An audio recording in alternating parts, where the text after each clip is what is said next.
आज 69 आजमगढ़ लोकसभा उपचुनाव 2022 के लिए नामांकन करके जनता क्रांति पार्टी के राष्ट्रीय अध्यक्ष, उनके साथ हैं प्रदेश अध्यक्ष और इस चुनाव के प्रत्याशी हैं जयनाथ चौहान जी। आइए हम जानते हैं इस पार्टी के राष्ट्रीय अध्यक्ष माननीय कमलेश सिंह चौहान जी इस चुनाव को कैसे कैंपेन करेंगे। सर, आप इस पिछले विधानसभा चुनाव में भी आपकी पार्टी लड़ी है और मऊ सदर की सीट पर काफ़ी अच्छा परफॉर्मेंस आपका रहा है, तो इस लोकसभा में कैसा आप दावेदारी करेंगे और कैसे मात देंगे, क्या एजेंडा है आपका? जनता क्रांति पार्टी राष्ट्रवादी का एजेंडा साफ है। जनता क्रांति पार्टी राष्ट्रवादी के उम्मीदवार जय बहादुर चौहान इस आजमगढ़ लोकसभा के उपचुनाव में सबसे मजबूत उम्मीदवार है और जनता क्रांति पार्टी राष्ट्रवादी के उम्मीदवार को सारे लोग सपोर्ट करेंगे, सारे लोग वोट करेंगे। यहाँ की जनता सपा बसपा भाजपा को नकारने जा रही है इस उपचुनाव में और जनता क्रांति पार्टी राष्ट्रवादी के उम्मीदवार जयनाथ चौहान जी के साथ यहाँ की जनता सपोर्ट कर रही है। जनता वोट भी करेगी और यहाँ से जयनाथ चौहान जी को चुनाव जिता करके देश की पंचायत में आजमगढ़ से भेजने के लिए तैयार है। आप किस तरह से अपने आप को सपा और भाजपा के प्रत्याशी से मजबूत समझ जाए? ये भागीदारी परिवर्तन मोर्चा इस प्रदेश में कायम है और भागीदारी परिवर्तन मोर्चा के संयोजक बाबू सिंह कुशवाहा जी हैं। इस मोर्चा में रामधनी बिंद जी हैं, रामकरण कश्यप जी हैं, ओवैसी जी हैं। यह सारे लोग मिल करके इस चुनाव में जनता क्रांति पार्टी राष्ट्रवादी के उम्मीदवार जयनाथ चौहान जी के साथ हैं। इस मोर्चा के पास वोट है और वोट से सांसद बनेगा, वोट से इस चुनाव जीतना है और सबसे ज़्यादा वोट इस मोर्चा के पास है।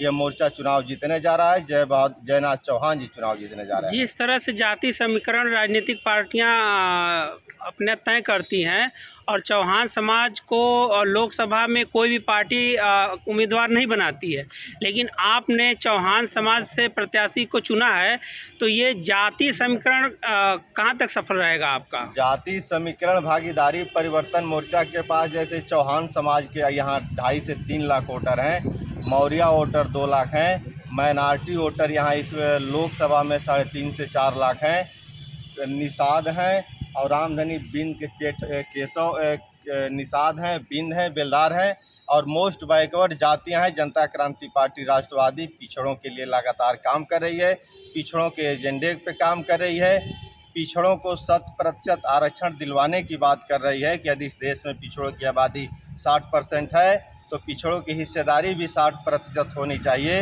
और भागीदारी परिवर्तन मोर्चा का नारा है कि जिसकी जितनी संख्या भारी उतनी उसकी हिस्सेदारी।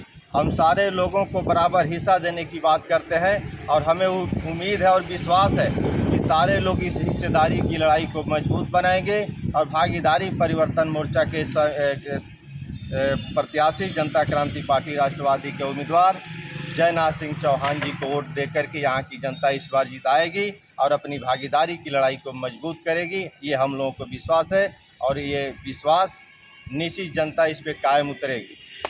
तो आप इस आजमगढ़ लोकसभा की जनता से क्या अपील कर रहे हैं?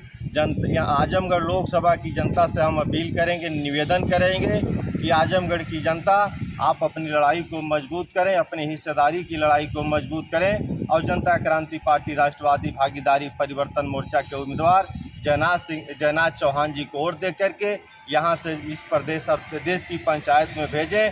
निश्चित यह देश की पंचायत में जा कर के जिसकी जितनी संख्या वारी उसकी उतनी हिस्सेदारी की लड़ाई को मजबूत करेंगे। ये हम यहाँ की जनता से निवेदन करेंगे कि जयनाथ सिंह चौहान जी को वोट दें और यहाँ से चुनाव जिता करके देश की पंचायत में भेजें। धन्यवाद। आप देख रहे हैं कि ये पूर्वांचल में जिन जातियों का बड़ी पार्टियां हिस्सेदारी नहीं दे रही हैं, वे पार्टियां अपने स्वयं के दम पर अपने जाति समीकरण को आगे लाना चाह रही हैं, अपने विकास और अपने हिस्सेदारी को बढ़ावा देना चाह रही हैं और अपने दम पर ये आंदोलन खड़ा कर रहे हैं। पिछड़ों का और दलितों का आंदोलन, अति पिछड़ों का आंदोलन हिस्सेदारी को लेकर है।